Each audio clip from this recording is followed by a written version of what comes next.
Saudaraku, mari kita perhatikan penjelasan dari Ustadz Khalid Basalamah. Coba lihat masalah bicara dengan nada besar ini.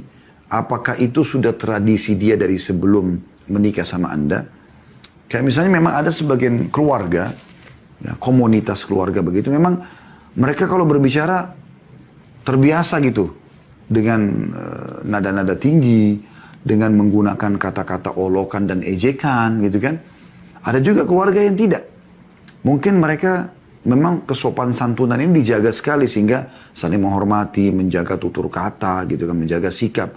Itu saya berapa kali melihat ada keluarga-keluarga memang yang seperti ini jenisnya gitu ya.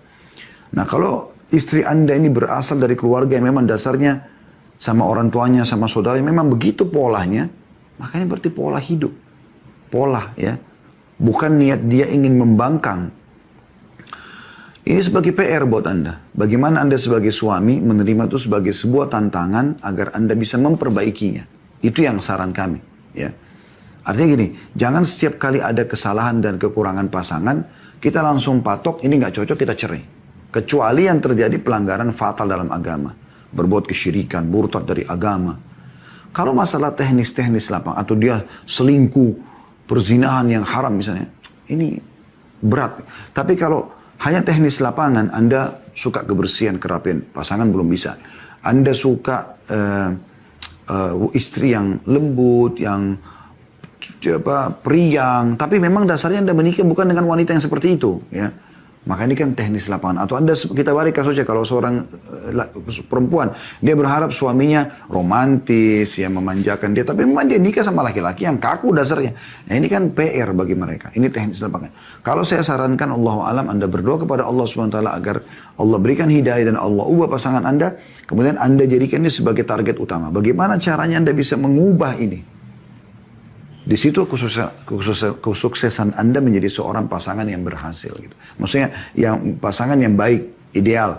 Karena memang kita menikah sama siapapun pasti akan ada kekurangan dia. Nah, bagaimana kekurangan pasangan kita jadikan sebagai ajang pahala buat kita supaya dia bisa berubah. Terlalu banyak orang-orang yang menyampaikan kepada saya pribadi. Ada seorang bapak dulu mengundang saya ceramah di salah satu kantor besar di Sudirman di Jakarta Pusat. Ya. Kemudian dia cerita, dia mengatakan dengan begitu ramai Masya Allah orang yang hadir. Karena di situ, di building itu banyak perusahaan-perusahaan lain yang memang nyewa juga gitu ya. Maka bergabung dia siapkan ruangan yang cukup luas menjadi tempat untuk taklimnya di situ. Sekaligus sholat berjamaahnya. Maka dia cerita kalau awal dia dapatkan hidayah, tadinya dia jauh dari agama. Itu justru karena istrinya. Istrinya sering dengar ceramah. Kadang-kadang ada rekaman dikirim ke dia sekali, 2 kali, 3 kali. Sampai lama-lama akhirnya dia dapat hidayah. Dan dia pun akhirnya membuat pengajian. Contoh, nah ini kesabaran pasangan. Ada juga seorang bapak dulu pernah umroh bersama kami. Dan itu dia bawa sebuah kertas yang besar penuh dengan pertanyaan dia dengan istrinya gitu. Jadi dia umroh sekaligus dia ingin bertanya banyak pada kami. Maka ya saya jawablah pertanyaan tersebut ya. Setelah saya jawab, dia sempat menceritakan awal sebabnya dia dapat hidayah gitu. Jadi dia bilang, saya dulu pecinta musik, saya dulu jauh dari agama gitu kan. Wah pokoknya jauh lah dari agama. Ya. Sekarang justru pada saat itu dia yang menganjurkan istrinya untuk pakai cadar, untuk berubah lebih baik lagi. Dia bilang sebab awalnya istrinya suka dengar ceramah. Terus kemudian ada rekaman, dia kasih ke suaminya. Tapi dia bilang, saya awalnya benci sekali gitu. Saya karena tidak suka dengan ceramah. Saya tidak terbiasa, hidup saya jauh, hidupnya di negara barat dulunya gitu. Tapi akhirnya istri saya sabar, dia bilang. Di mobil pun, yang saya ingat dia pernah ceritakan ya, dia bilang di mobil pun istri saya bilang,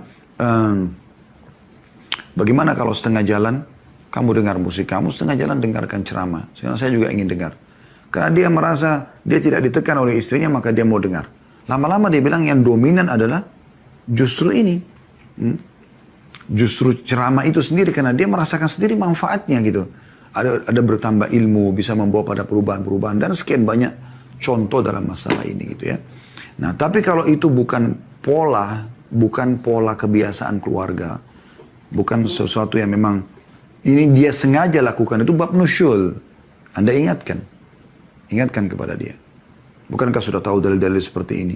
Dan tidak ada salahnya Anda ruqyah, karena salah satu efek daripada ain, sihir, itu juga munculnya kedurhakaan seorang istri pada suami. Allahu a'lam.